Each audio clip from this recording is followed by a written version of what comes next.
What if the absolute most famous apartment in television history never had to be packed up in boxes? Welcome to This Explainer. Today, we're diving into the iconic finale of Friends, but we're going to completely rewrite the rules. We're exploring the psychology of why we humans, well, we just never really want good things to end.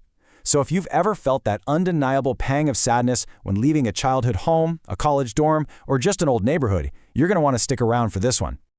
All right, let's jump right into this little thought experiment. What if the final episode of Friends ended completely differently?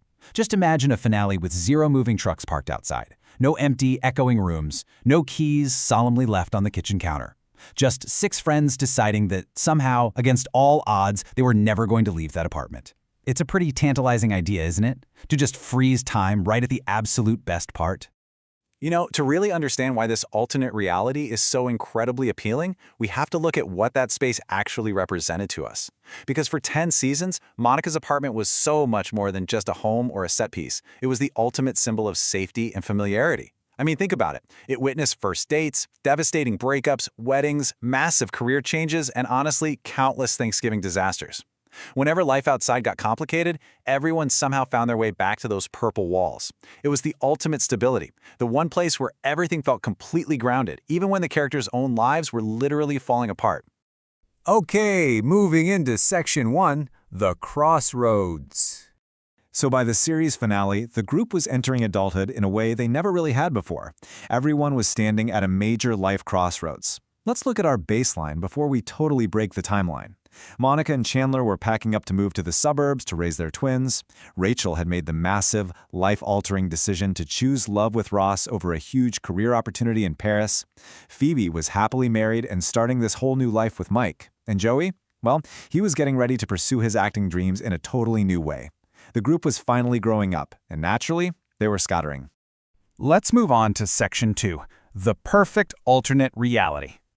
So, imagine Monica and Chandler decide they just love the city way too much to move. Let's step into this new timeline for a second.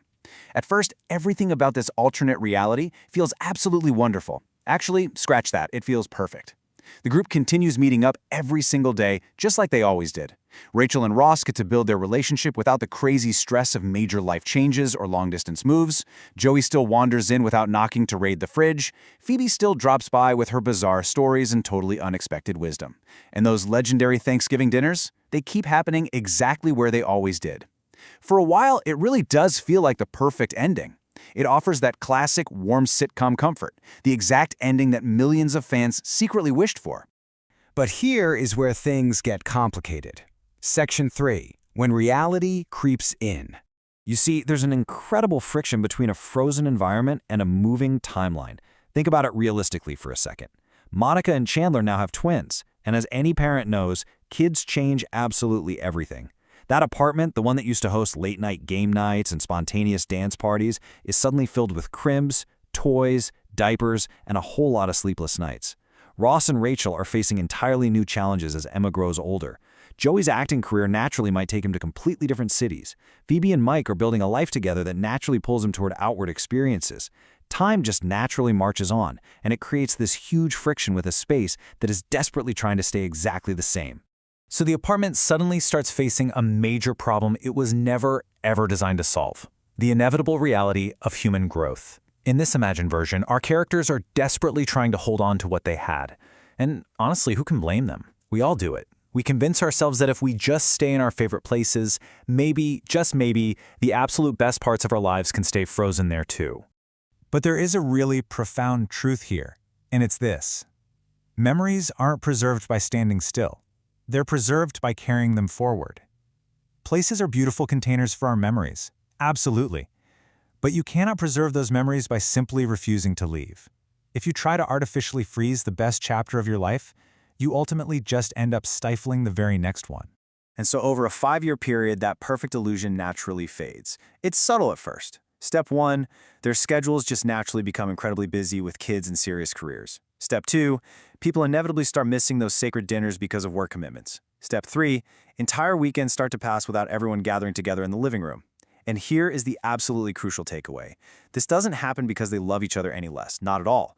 It happens because life naturally becomes fuller. Even if they never physically left that building, the specific era that apartment represented would still slowly, inevitably disappear.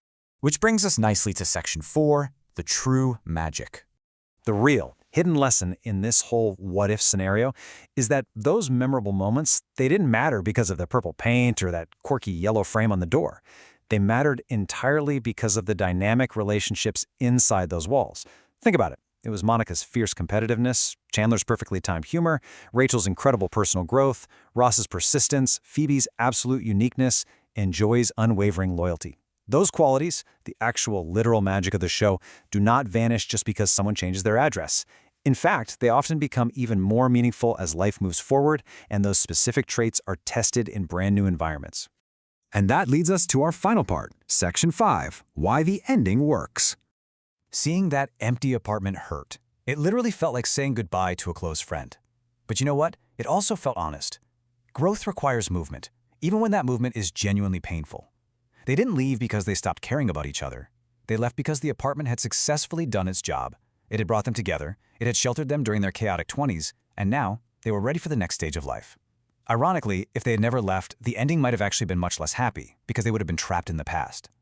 The apartment was never meant to last forever. The friendships were. So to wrap up this explainer, I want to leave you with this thought to carry forward. Sometimes the most interesting stories aren't really about what happened. They are about what almost could have happened. So I have to ask you, if you could change one moment from that finale, what would it be? Really think about it and consider how that one single change might ripple out into the future. Thank you so much for exploring this alternate timeline with me today. And hey, keep looking for those hidden lessons in the stories we all love.